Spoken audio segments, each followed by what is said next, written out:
Tap in, man. You know what we got. Check me out, though, man. This is real serious. Real serious. Real serious. I got something to say. We got the Barrio Aztecas, man. Cartel wars on Texas border, man. You know what I'm saying? As you're going to see in the thumbnail, you know what I'm saying?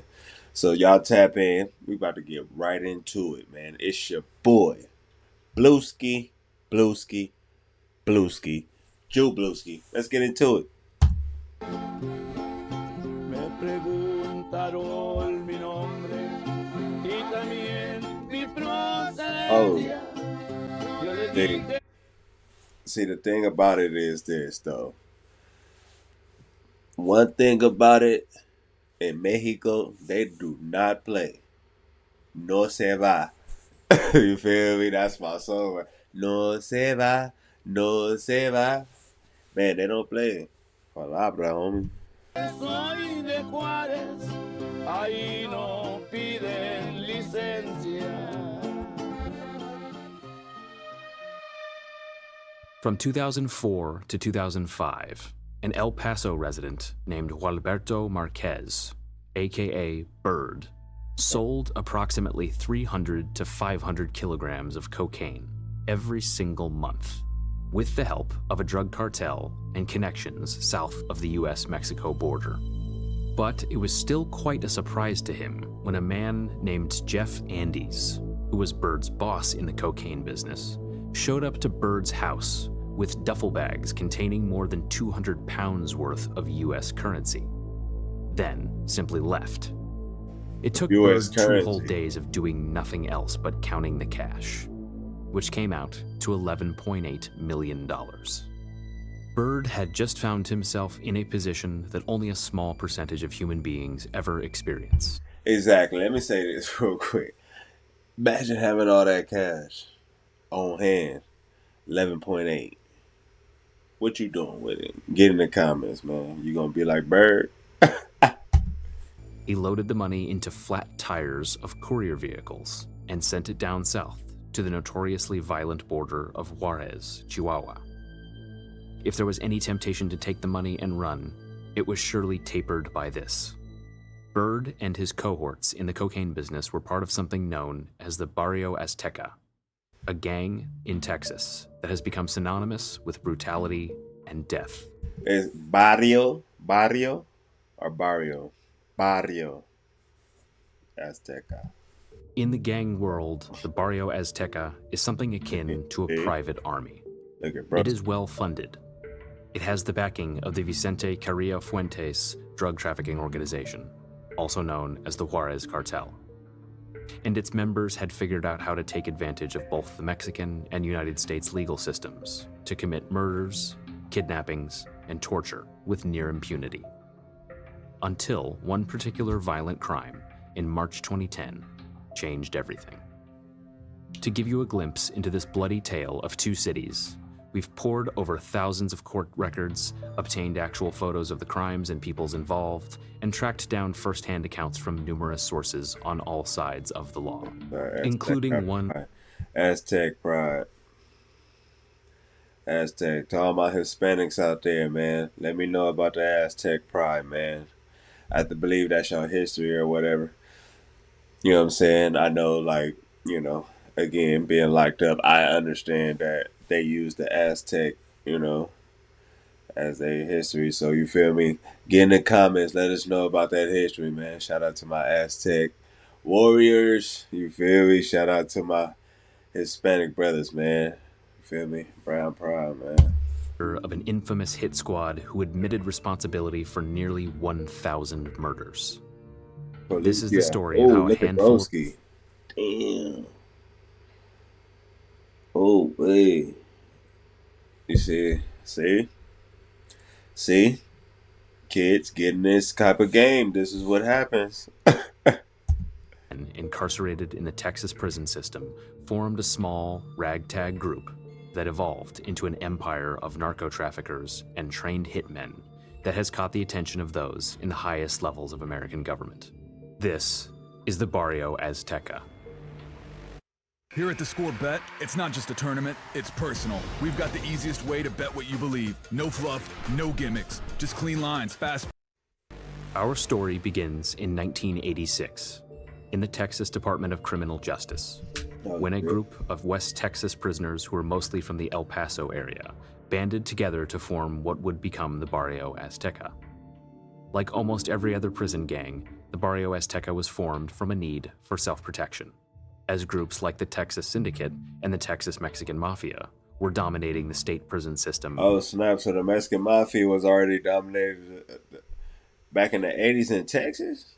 Oh. Taking advantage of prisoners who didn't have the backing of a well-established gang. The legends. As the Barrio Azteca developed, it became known by other names, such as Del West, the Familia Azteca, the Arrow Empire, or Los Indios. During its formation period, its founders drafted a document entitled The Sacred Rules of the Barrio Azteca. They require members of small neighborhood gangs in El Paso to leave their old beefs at the door and unite under this new, singular organization. The original Sacred Rules outlined a ranking system that goes from prospects, known as esquinas, all the way up to a 5-captain commission that leads the gang, including a capo mayor, who is given more power than the other 4 capos.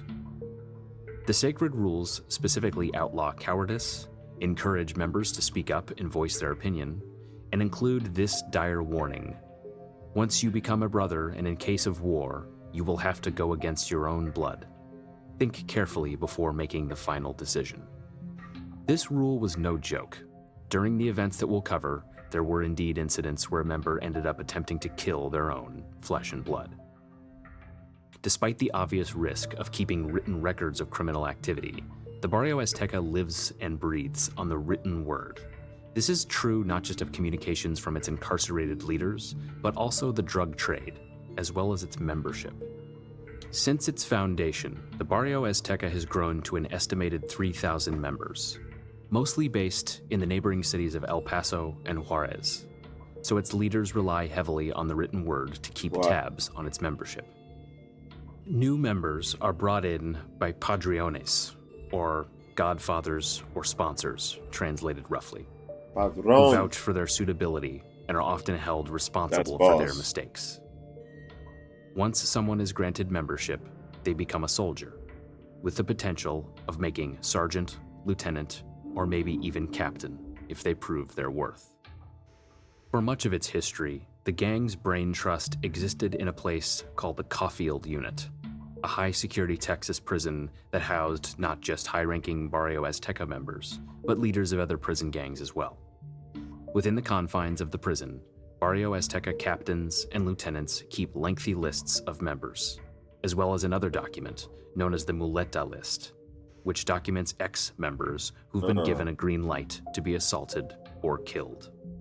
And when the Barrio Azteca decided to form a peace treaty with both the Texas Syndicate and the Mexican Army, the truce was negotiated and ratified between gang leaders in Caulfield. Outside prison walls, at least one member is typically given the role of keeping the bank for the gang, a risky position that can result in a death penalty for those who get greedy, make mistakes. They run their stuff like a corporation, man. You feel me? I think like all these type of these prison or these street businesses or whatever you want to call it, man. They all run their stuff like a corporation, like you feel me, or like you know what I'm saying. They all got a dictatorship type of thing going on. You know what I'm saying? That's crazy. Or fail to pay other members what they're owed. One high-ranking member, David Meraz, aka Chicho, was even killed for spending gang funds on his own heroin addiction rather than the captain's commissary accounts. An act of embezzlement that was discovered thanks to the Barrio Azteca's thorough bookkeeping. The gang makes no bones about partaking in a wide range of criminal activity, but its 2 biggest revenue sources come from drug sales and extortion. When members of the Barrio Azteca talk about opening a store, or tienda, what they really mean is that they've leaned on a local drug dealer to make him or her pay a regular fixed rate in exchange for protection. Much of these proceeds end up on the commissary accounts for imprisoned captains, especially a man named Benjamin T. Top Alvarez, who served as Capo Mayor for the time period we're discussing here, alongside fellow capos Manuel Cardoza, aka Tolón, Carlos Perea, Capo. aka Shot. Capo, boss. You feel me? You at the top, Capo, El Capo. You know what I'm Ramon saying? Renteria, aka Spooky, and Eduardo Ravello, aka Tablas, who stayed out of jail and headed up the Barrio Aztecas operations in Juárez, and who was for years a top 10 most wanted fugitive by the FBI until his capture in 2018. As the gang grew, it branched out from the El Paso and Juárez into the East New Mexico area, giving the gang a huge amount of control over border cities in all three regions. Then, in the 2000s, the Barrio Azteca made an alliance that not only astronomically increased its wealth and power, but also put the gang at odds with one of the most powerful drug cartels on planet Earth. The El Paso-Juárez border crossing is not just one of the busiest in the world, it's also one of the most lucrative in the drug trade. Separated only by the Rio Grande River, the two cities are defined by their relationships with one another, and their stark contrasts. While on paper, El Paso is a relatively crime-free area, the city of Ciudad Juárez has historically been one of the most violent places on Earth, with a murder rate in the thousands during the relevant time period covered here. Drug cartels in Mexico generate huge profits that completely rely on couriers being able to slip through the border, either by smuggling drugs in their cars inside. Hey, they don't play about that. I got my CDL, so I used to drive trucks or whatnot. I still be driving trucks here and there, whatever. But so I was working for this company I should never work for, Western Express. I shouldn't even give them a shout out, but they trash. I don't even care. Shout out to them though, but nah. But yeah. Anyway, we used to go to Texas a lot, down by the border. Damn, I forgot the spot in Texas, but there's a lot of truck stops that go down there by the border on Texas. And one thing going through them checkpoints, man, they don't play about that thing. They don't play because you feel me. You can have illegal aliens in the back of your truck while you riding. So you feel me. If they feel like it's anything suspicious, they're gonna tell you to pull over to the side. They got a sign. That says, you feel me, how many people have lost their license. You feel me? You lose your license forever. Probably go to the feds. I think you go to the feds for sure. You know what I'm saying? I remember being at the truck stop out there, and they had the car riding through. You feel me? Asking people like, hey, you feel me? Do you think you can? I think there was like 10 bands ahead, 10,000 ahead for a IA. You know what I'm saying? If you get it, you get it. You know what I'm saying? Take them across the. You know what I'm saying? You feel me? Take them to a certain spot, man. No, that's where we was at. Yeah, Laredo, Texas. Yep, Laredo, Texas. Yeah, man. So, yeah, shout out Texas, man. You already know. Their own bodies, or by finding ways. Hold on, like, comment, subscribe. You already know, man. We in this thing. Around the international border crossings. Because of this, a mutually beneficial deal was struck between the Juárez cartel and the Barrio Azteca, which provided support for the cartel's drug operations in Texas, and teamed up with an ultra-violent cartel-backed militia known as La Linea. The organizations banded together to create a massive import-export business. Imports into the United States included heroin, marijuana, cocaine, and methamphetamine, which came into El Paso to be distributed all over the country. Exports included swaths of cash, firearms, and shockingly, murder victims. For you see, the stark differences between how law enforcement worked in El Paso versus Juárez were so obvious, the Barrio Azteca realized that it was actually much easier to kidnap Americans the gang wanted to kill and bring them into Mexico to be murdered, rather than doing the violence within El Paso or Texas. As the FBI began taking aim at the Barrio Azteca in the mid-2000s through 2010, they heard countless stories from Barrio Azteca dropouts about drug dealers or former gang members who were forcibly dragged into the trunk of a car or tricked into traveling to Juárez willingly, tortured to death, and placed in a drum of acid, never to be heard from again. More commonly, though, the Barrio Azteca's Juárez wing didn't bother to conceal the murders in the slightest. And that's where a man named Jesus Chavez Castillo, aka El Camello, enters our story. El Camello. El Camello was born in Chihuahua, but spent most of his childhood in Los Angeles and El Paso. He was deported as a young adult for possessing 50 pounds of marijuana. 50 pounds.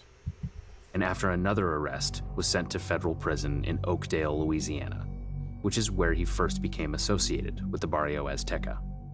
He helped make shanks for the gang and perform other menial tasks, but wasn't made a member. After his release and yet another deportation, Camello decided to live in Ciudad Juárez. There, he ran an auto theft ring which landed him in the city's notoriously violent and corrupt Cerezo prison. Behind prison walls, where drugs, weapons, and even firearms were smuggled in with relative ease, Camello was granted BA membership and given a padrino, who was shot and killed during a prison riot a short time later. After being released from Cerezo, Camello found his calling in life. Not vehicle theft, not drug trafficking, not making prison shanks, but murder.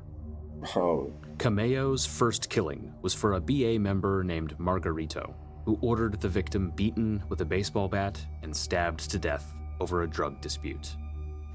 Recalling the incident years later, Camello simply stated, "I beat him until he stopped moving." Camello went on to commit about 5 more murders for Margarito, then started working for a Barrio Azteca lieutenant named Rafael Diaz, better known as Rafa. Rafa Diaz offered Camello a position in a quick response Barrio Azteca hit team in Juárez. Hit teams were highly organized for the singular purpose of killing cartel enemies. They were given militia training, equipped with machine guns, assault weapons, grenades, bulletproof vests, precision rifles, and of course, handguns. And for those who joined them, murder became a matter of routine. They learned body disposal, where to shoot into a vehicle to achieve the best chance of a kill, and how to speak in code on radios that Barrio Azteca members used to communicate with hit team leaders in order to evaluate targets and call for backup in real time. The use of hit teams may have been necessary for the Barrio Azteca and the Juárez cartel anyway, but in the late 2000s, La Linea and the Barrio Azteca became an essential part of the cartel's makeup. That's because, in 2007, the Sinaloa cartel made a power push for the El Paso border crossing, thrusting the Barrio Azteca, La Linea, and the Juárez cartel in an all-out war against the Sinaloa cartel, and its subsidiaries like AA or Los Mexicles. It was during this time that Camello began working directly under another hit team leader named Arturo Gallegos Castrellon, who went by many nicknames, like Benny, Farmero, Güero, Pecas, and Turi. An innately paranoid man, Benny assigned his hit team a strict quota of 8 murders per day. Camello's job would be to assign different hit teams to particular victims, in squads of 3 or 4 people, and send them all over the city of Juárez to complete their task. People would be murdered for trivialities, like having a skin color that made someone believe they were from an area where Sinaloa cartel members commonly lived. Yeah. People would be kidnapped and tortured until they admitted what the Juárez cartel wanted them to say, then killed and left for authorities to find them. One man was simply killed because his father, a man named Grena, had turned his back on the Juárez cartel in favor of Sinaloa. Camello was told to make an example out of Grena's son, so they disarmed him and beheaded him with a machete. then left his body in a sewage canal as an ultimate sign of disrespect. In the late 2000s, Camello was arrested by the Mexican army under a false name, brought to an undisclosed location, and waterboarded, burned, and beaten by men who demanded that he give up Jesus Chavez Castillo's whereabouts. Unaware the man they were torturing was in fact Jesus Chavez Castillo. Under the belief that he'd be killed if he revealed his true identity, Camello kept his mouth shut until he was once again transferred to Cerezo prison. He would later claim that he obtained a phone inside the prison and used it to tip off Rafa Diaz about the whereabouts of the prison's warden, who was assassinated as he left the facility's grounds that day. Once he was released, Camello rejoined the Barrio Azteca hit team and continued his day-to-day life of murder. Years later, on a federal courtroom witness stand, Camello would casually recall his career as a professional murderer and how he tried to keep track of the number of victims for about 7 months. A jury heard this exchange between him and the Assistant U.S. Attorney Jay Bauer. "What number did you get to?" "I think we stopped when we got to 800. "Did you keep counting after that?" "No. That's where we stopped counting. We just kept killing people." Camello's life may have continued on this way for decades. That's when we stopped counting. We just kept killing and killing and killing. Just kill. But in March 2010, a white Honda Pilot with Texas license plates changed everything. Benny spotted the Pilot near his home and instantly grew paranoid that it had been sent by the Sinaloa cartel to surveil or assassinate him. He ordered hit squads led by men named Jose Guadalupe Diaz, aka Zorro, and Martinez Perez Marufo, aka Popeye, to take care of it, and told Popeye the car looked like it was occupied by, quote, foreigners from the Mexican state of Guerrero. When Popeye failed to locate the Pilot, Benny called a Barrio Azteca lieutenant named Chino Valles and tried to pin down its registration address, since Chino had connections in both Mexico and Texas who could do such a thing. But this went nowhere. The Pilot seemingly vanished into thin air. Then, on March 14th, 2010, Benny received a tip from a Barrio Azteca lookout that the car he had wanted had been spotted at a child's birthday celebration at a party hall in Juárez. Benny immediately took action, ordering Zorro and Popeye to the party to follow and kill the vehicle's occupants. But it wasn't a Sinaloa cartel party after all. Attendees included employees of the United States Consulate in Juárez, including a married couple named Leslie Enriquez, who was 16 weeks pregnant with her second child, her husband, Arthur Redelfs, and their young daughter, as well as another consulate employee named Hilda Antillon, her husband Jorge Salcido, and their 3 children. Both couples owned white SUVs, but neither exactly matched the description of the vehicle Benny had seen outside his house earlier in the month. But for the Barrio Azteca hit team, it was better to be safe than sorry. Zorro was assigned to trail a white Toyota with Texas plates occupied by Arthur Redelfs and Leslie Enriquez, while Popeye began to follow a white Honda Pilot with Mexican plates occupied by Jorge Salcido and his kids. While Benny and Zorro reported to Benny that neither car nor its occupants matched the description he'd given them of the suspicious vehicle days earlier, Benny was unmoved. Quote, "Hit him anyway, man." Both Zorro and Popeye conducted their hits as they'd done hundreds of times before. Zorro's backup car helped box in the victims. Then Zorro pulled up alongside Leslie and Arthur and opened fire, just a few feet from the Juárez City Hall and within sight of the United States border. Popeye simply drove the Pilot and unloaded his firearm into the door, while Jorge Salcido's wife, Hilda, sat in her vehicle a few feet away and watched the entire thing, unable to help. When the shooting was over, she ran over to her husband's car and realized, to her horror, that her 3 children had been struck by bullet fragments as well. Fortunately, they all survived. Zorro excitedly confirmed the murders on the radio, per hit squad protocol. "That's it, he's down. He's down at City Hall, man, he's down. That asshole ran, but I caught up to him there." It took just a few hours for the hit squad to realize its mistake. That quickly, they'd given the US government a reason to get involved in the bloody streets of Juárez and attempt to put a dent in the Barrio Azteca at home and abroad. It just so happened that the FBI already had 2 open investigations into the Barrio Azteca's operations in Texas and New Mexico when the consulate murders occurred. Now, those 2 probes were consolidated into the Juárez case, and FBI agents were brought into Mexico to assist. One major break in the case came when they were able to flip a technician who'd been hired by the Juárez cartel to encrypt the hit squad's radio transmissions, and who was able to help them obtain recordings of the back and forth between Benny, Zorro, and Popeye as they stalked and murdered the 3 consulate victims. With the killers identified, the Mexican military tracked down and arrested Camello. And Hey, what y'all think about that? What do y'all think about that? These dudes is crazy, huh? Because in Juárez, man, look, in Juárez, Mexico, they identified him accurately. After Camello's arrest, the cartel and Barrio Azteca responded in typical fashion by murdering his wife and stepdaughter and sending 2 men dressed in suits and posing as insurance agents to talk their way into Camello's parents' home and to kidnap them at gunpoint. The parents were taken to a secret location and chained to a sofa, given nothing but a bucket to use as a toilet, and held for days until they were rescued in a raid by the Mexican federal government.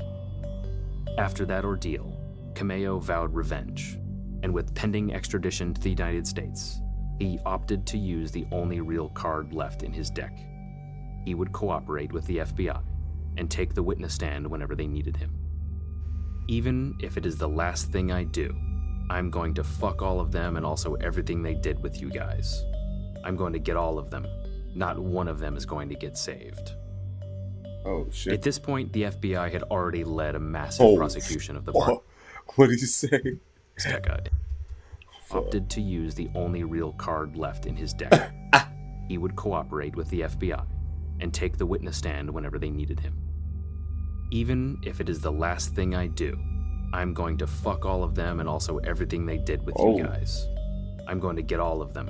Not one of them is going to get saved. At this point, the FBI had already led a massive prosecution of the Barrio Azteca in 2008, which was featured in the popular TV show Gangland. The prosecution resulted in Azteca captains T-Top, Tolón, and Shotgun receiving federal prison terms that required T-Top and Shotgun to be sent to the strict confines of ADX Florence in Colorado. This new prosecution, brought by a superseding indictment in March 2011, would target the 2 remaining captains on the outside, Spooky and Tablas, as well as 31 other members, from lieutenants to Zorro, Benny, and Popeye, to wives and girlfriends of members who served as low-level drug couriers, note passers, and money launderers for the gangs. Oh, they even got the females locked up, too. Yeah, y'all come here, too. Biggest, most sprawling prosecutions in United States history. And because of the number of defendants who remain at large in Mexico or who are backlogged in the extradition process, it is still going on to this day. Benny's 2015 trial created a huge national splash when Camello took the stand as the Juárez cartel version of Sammy the Bull. While Camello claimed to be a changed man who was trying to do something positive with his life, prosecutors didn't take too much care in trying to pretty up his image. They leaned into his admitted sins as something that actually improved his credibility as a witness, who understood the functions of the Barrio Azteca, and they didn't make much effort to downplay his desire for revenge against his former gang either. 7 years after Benny was convicted in the consulate murders, Zorro and Popeye were brought in before a federal judge in West Texas, and once again, Camello became this trial's star witness. Over 3 days on the witness stand, he listened to radio recordings of them and identified both shooters by the vocal tones, while also implicating the gang in car bombings, assassinations, and a wide range of violent and non-violent criminal offenses. Like Benny, both Zorro and Popeye were convicted and received multiple sentences of life in federal prison without the possibility of parole. Tablas was arrested in 2018, but court records indicate that he has not yet crossed the border into the United States. Spooky, the 5th captain to be indicted, died by suicide inside a federal detention facility just 1 week into his trial, after watching numerous former Barrio Azteca members and friends testify against him. Another Barrio Azteca high-ranking member, Hector Silent Galindo, was later promoted to captain and received a life sentence before this promotion could take effect. As for Cameo, his fate is a bit harder to pin down. The Bureau of Prisons registry shows numerous people named Jesus Chavez, Jesus Castillo, or Jesus Chavez Castillo, yet none of them exactly line up with Cameo's age and start date of incarceration. It is possible that due to his incredibly high-profile status as a government informant, he's being protected in the prison system with a pseudonym. Yeah, you're not finna find him. 2022, when Zorro and Popeye went to trial, Cameo testified that he was still behind bars, yet hoped to get out and be released on witness protection into the United States someday. With Tablas and other targets of the 2011 prosecution still either fugitives or awaiting extradition to the US, it is possible that the feds are waiting until Cameo's use as a witness has run its course before they even float the possibility of filing a motion to release him from prison. So that's the story of the Barrio Azteca of the 2000s and 2010s. And while the gang's influence was impacted by this case, it remains a powerful influence in the international drug trafficking world to this day. We'll close this video with a mystery of sorts, by bringing you back to the original story told by Gualberto Bird Marquez, and the $11.8 million brought to his El Paso home by Jeff Andes. According to Bird's story, Andes dropped off the funds, went to Mexico, and planned to return a few days later to retrieve another $1.2 million from someone in Chicago. But it never came to be.